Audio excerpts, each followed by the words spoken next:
So I recall you were very moved by the Becoming Adults chapter, and the first bullet point was smile at everyone. So let's talk about a stranger. Are you, have you changed any behaviors with strangers? I guess you're out and about now. We're all kind of out and about after the lockdowns. So give an example or story about that. Well, I think I'll tell you two things. First of all, I'm trying to make a more of a conscious effort of it, even if I'm not in a great mood, at least just to smile at people, you know, and,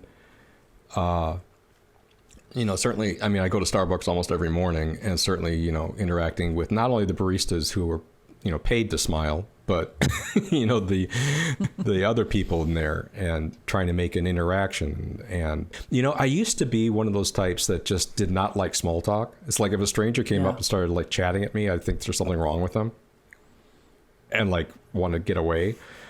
And now I fear I'm becoming that person.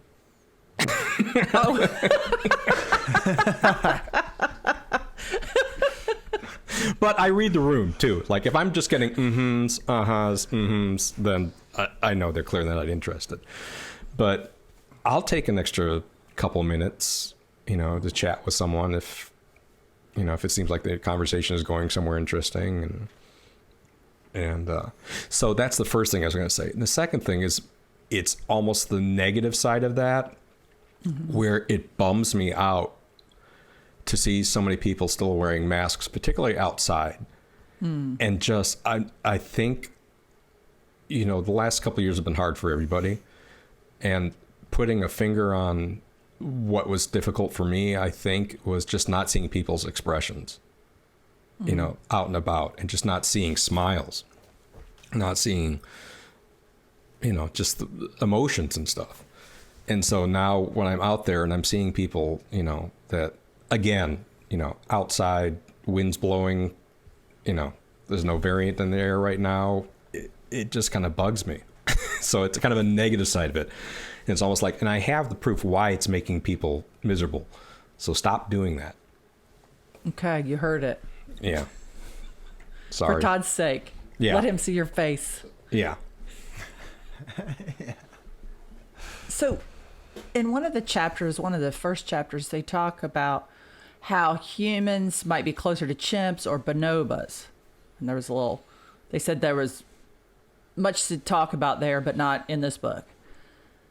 But humans are really expression lovers and givers. We have a lot of expressions, and I have felt hampered by only being able to see the eyes. I'm sure everybody feels this way. Because I don't know if I'm safe or not without seeing the full face. And if I'm not even a vulnerable person, I'm not going to say I'm an alpha female, but I am not like chopped liver walking around. I don't look like a victim. But if I was a 13-year-old. Yeah, we all call you Sarge, if that tells you anything. Straighten up. So if I feel a little out of sorts or ill ease, then I can't imagine someone that might be older and can't run. You start to feel that vulnerability when you get much older and you physically just can't like tackle someone if you needed to, or run if you needed to. Or maybe you're young and you can't see if the adult that's coming at you is a friendly or foe. I just can't imagine what that's been like for people that can't see the full face, because it's just been a handicap for all of us because we're so into reading expressions. I don't know if you remember that TV show I loved to watch. The first season was Lie to Me, and it was a guy that could figure out if somebody was telling the truth or not by watching video of their interrogation. And he would crack the case, but they would slow down or stop the expression and show the viewer how this guy was reading tiny micro cues. So we're all have these wonderful brains that can read micro cues. And we haven't been able to do that. So that might be part of your upset. I don't want to say irritation. anger, but irritation. Yeah, maybe. Yeah. What do you think, Eric? Yeah. Oh, sorry. Yeah. No. Yeah, I think you're right. Oh, go ahead, Todd. Yeah, I mean, I definitely agree with that, and it's been, it's interesting that now that masks are starting to come off, I can think of multiple trips to the store where, you know, they might be happening within the same month, but the experiences are completely different just because of maybe one time someone's looked me in the eye and was just like, hey, how's it going? And then went about their way. And that has such a profound effect now. Whereas it's just in stark contrast to the other trips that I can think of everyone's in their own world, mass, trying to keep this, like, I don't know, it almost feels like people are trying to keep a distance sometimes. Whereas whenever you get that one hello now, it's just so meaningful. And yeah, I totally get what you're saying, Kimberly and Todd, about reading expressions and the importance of that. So what happens if we cannot read each other's micro cues and expressions? Like, what is downstream of that?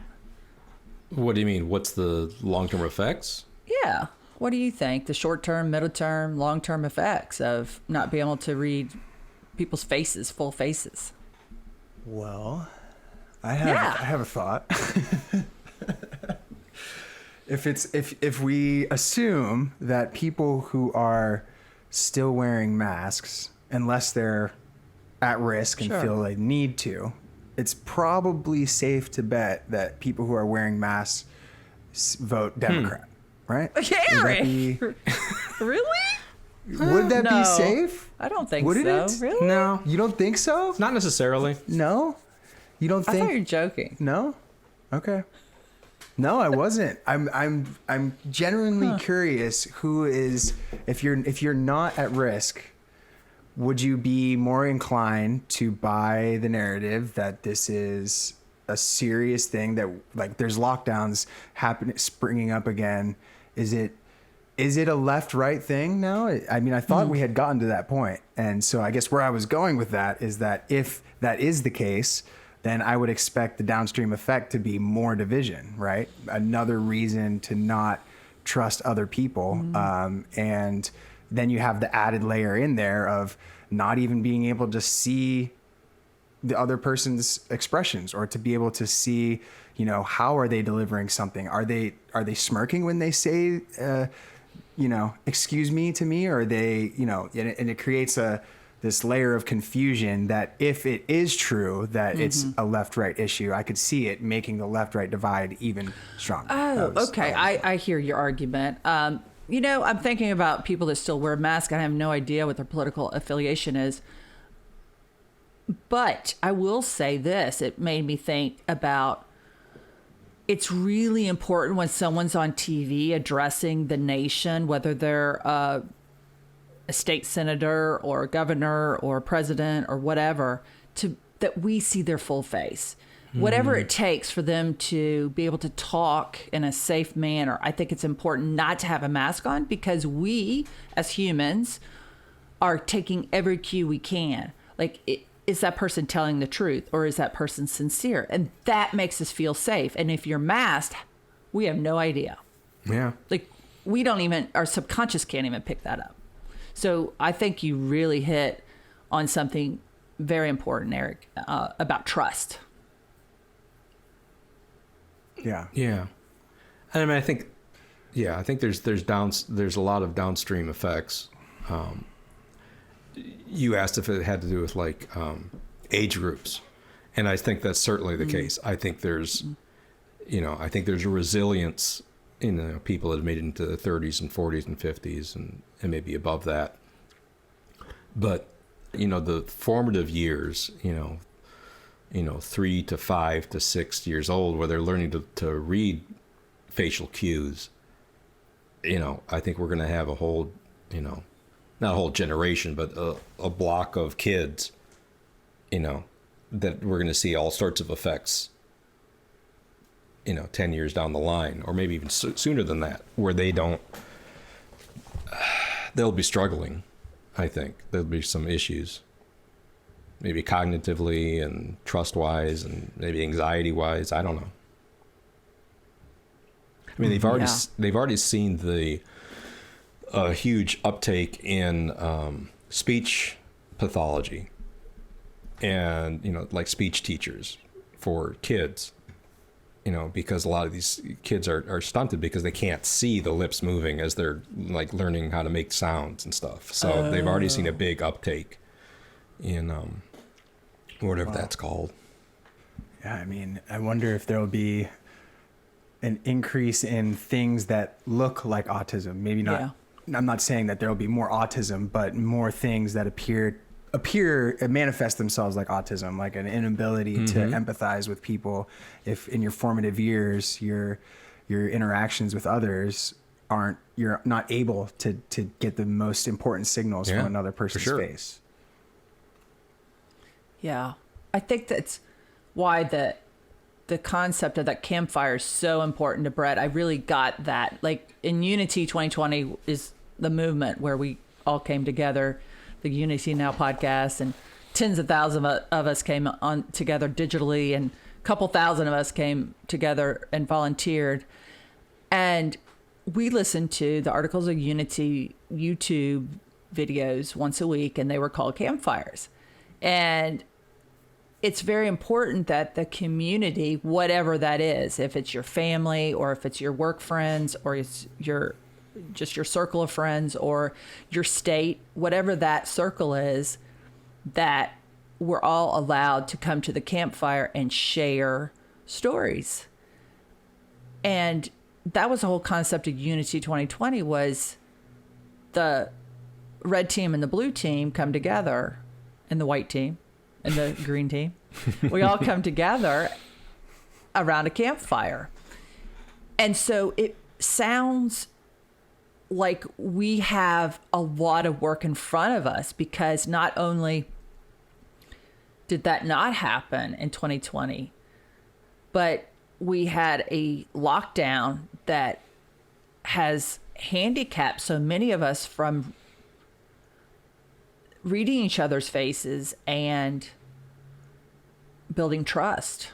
So there's a lot more distrust. And I feel like we're working ourselves to the bone.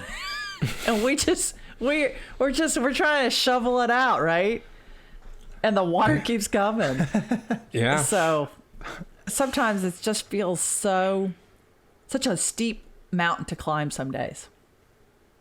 Yeah. And I think you just put it perfectly, Kimberly. And I want to go back to my Democrat wearing mask question and just clean that up and say, I think what I'm trying to say is what you just said, is that it would sow more distrust. And if it is happening along political lines, that's very bad. Even if it's not, that's still bad. It could manifest itself in that way. But I think what you just said about creating a greater distrust with others, strangers, is going to be the worst downstream effect from the mask wearing, in my opinion. Yeah. Anything to add fuel to that fire is a bad thing when it comes to those team politics, in my opinion. No good can come from this. Yeah.